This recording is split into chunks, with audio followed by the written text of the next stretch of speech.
Anda bergabung di Breaking News Kompas TV, Tadi Saudara. sekitar pukul 9.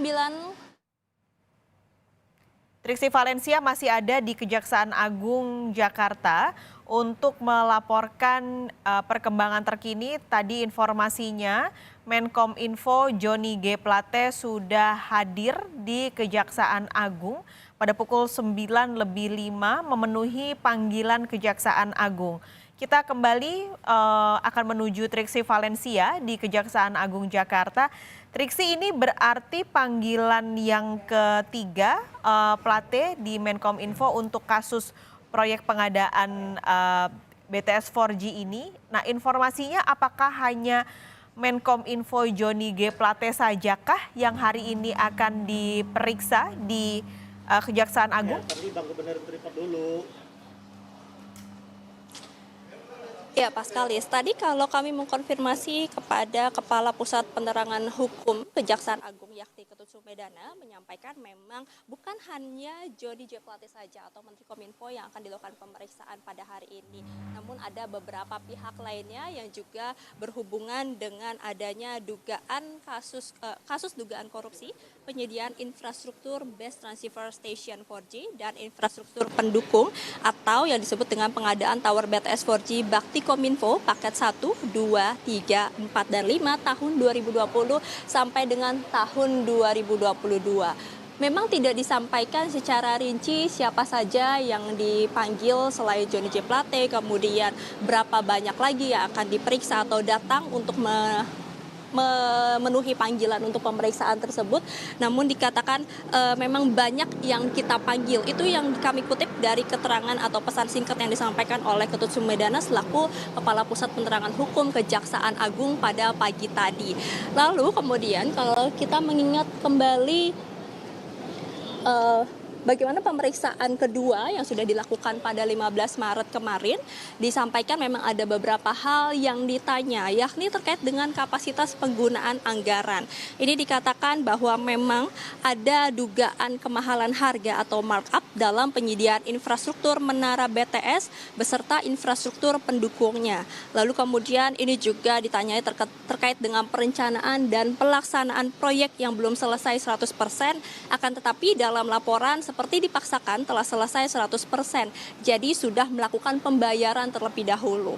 Lalu selain itu juga yang didalami adalah terkait dengan fasilitas dari Bakti Kemenkominfo yang diterima oleh adik dari Johnny G. Plate yakni Gregorius Alex Plate yang dikatakan sebenarnya ini tidak memiliki hubungan maksud kami tidak memiliki hubungan hukum begitu ataupun masuk dalam tatanan di ASN Kominfo, akan tetapi justru sudah menerima aliran dana atau fasilitas yang diberikan atau sudah diterima oleh Gregorius Alex Plate. Nah, ini juga sudah dikembalikan beberapa waktu lalu, yakni dana sebesar 534 juta rupiah.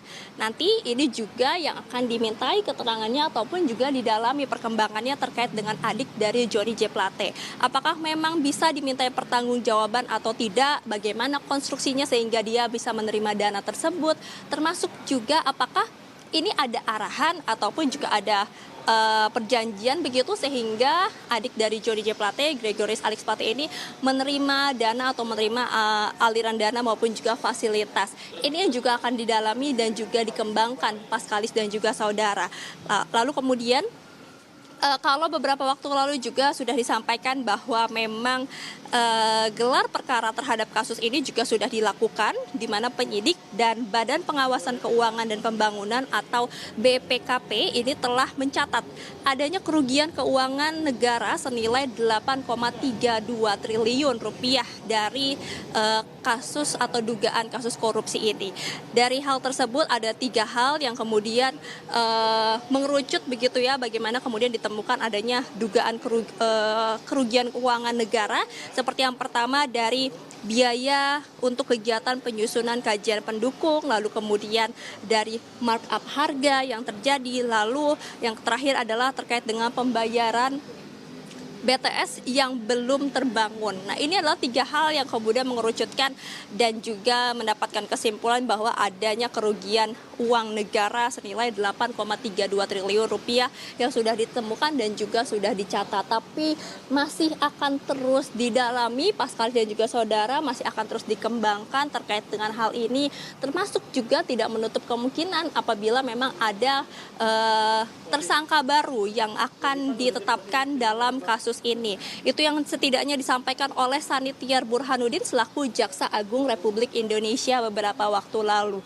Dan kalau kita melihat sebenarnya dalam kasus ini sudah ada 5 tersangka yang ditetapkan, yakni Dirut Bakti Kemenkominfo, Anang Ahmad Latif, lalu kemudian Direktur Utama PT Mora Telematika Indonesia, Gelombang Menak, lalu kemudian ada peneliti Human Development Universitas Indonesia, Johan Suryanto, Account Director Integrated of Account Department Huawei Technology Investment, Mukti Ali, serta Komisaris PT Solitech Media Synergy, Irwan Hermawan. Itu setidaknya yang sudah ditetapkan sebagai tersangka, sudah ditemukan beberapa bukti dan juga bisa diminta pertanggungjawaban terkait dengan keterlibatannya dalam kasus ini. Untuk mengulas sedikit bagaimana background dari dugaan kasus korupsi pengadaan tower BTS 4G Bakti Kominfo paket 1, 2, 3, 4, dan 5 tahun 2020 hingga 2022. Ini merupakan proyek tahun jamak yang menelan biaya hingga 11 triliun rupiah.